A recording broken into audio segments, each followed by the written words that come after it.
So a very popular question on my YouTube videos is why does your display and settings application look darker than mine, and why does your white backgrounds look a lot brighter than mine? And oftentimes when I ask what iPhone do you own, the response is an older iPhone like iPhone 10, maybe an iPhone 11, which are not super old, but a couple years old.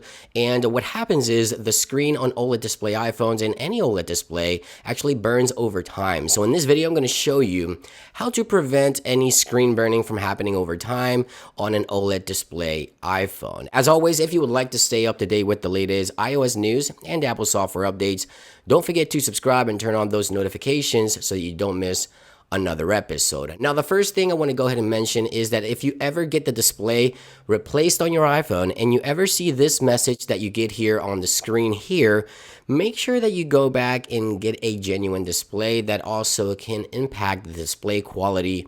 Over time, obviously, you need a genuine Apple display in order for your display to be at peak performance. So make sure if you ever see a warning that your iPhone's display isn't genuine after a replacement, your iPhone can tell you that, then make sure you take it back. Now, also, you can go into settings, you can go into the generals category, and if you're running iOS 15.2 or newer, you'll see that particular display warning right below the settings right here where you have all your device information and all that. So after getting display replacement, make sure you look at that category just to make sure your display that was put into your iPhone is genuine. So how to avoid screen burning over time. Now, OLED display iPhones by nature, this happens a lot, although software companies like Apple do a lot of pixel shifting in order to prevent this, it still happens over time. Now, this is my iPhone 10, which is my oldest iPhone, obviously, that I've been using here. Now, I don't use it as a daily device, but I do come back to this device for jailbreak tweaks and things like that to customize and modify this device.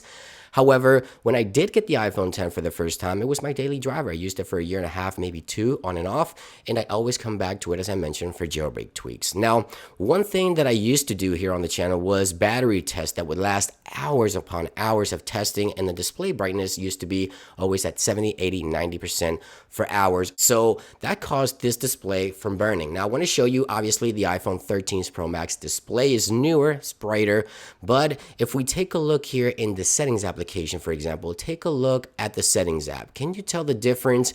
To my eye, the iPhone's 10 display, the dark mode here in settings sort of look brownish, sort of burnt, honestly. And on obviously the newer iPhone, it looks crisp and nice.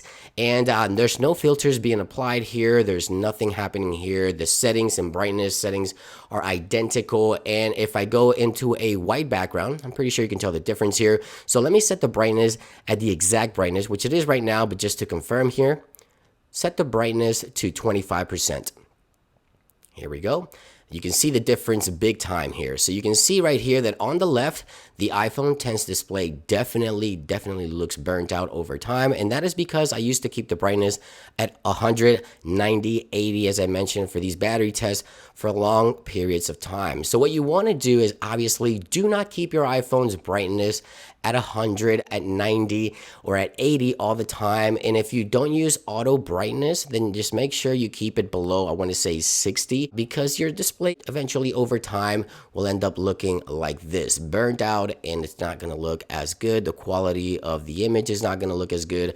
Now, if you don't want auto brightness enabled, you can go to accessibilities, you can go into display and text size right here, and you can turn off auto brightness. Now, I do have auto brightness turned off because of the video quality, right? But when I'm not filming, I do have auto brightness enabled so that the iPhone automatically detects the ambient lighting and adjusts the display brightness according to the brightness around me, so I don't have to go back and forth manually changing the brightness. But if you don't like auto brightness, just make sure you always keep your iPhone's brightness below 60, because over time, your iPhone's display will end up burning, very similar to what you see with this iPhone 10 here that happened to me over time. And let me know if you experience anything like this. By the way, I've also seen other devices where apps have been burned into the display. For example, iPhones that are on display at maybe Walmart, Apple stores, and are constantly running.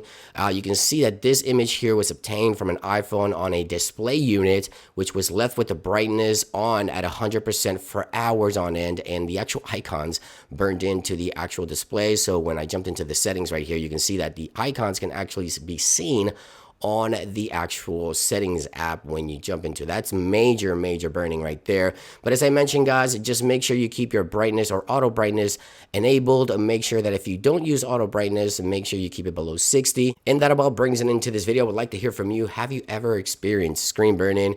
Thank you for watching, and I'll see you guys on the next one. Peace.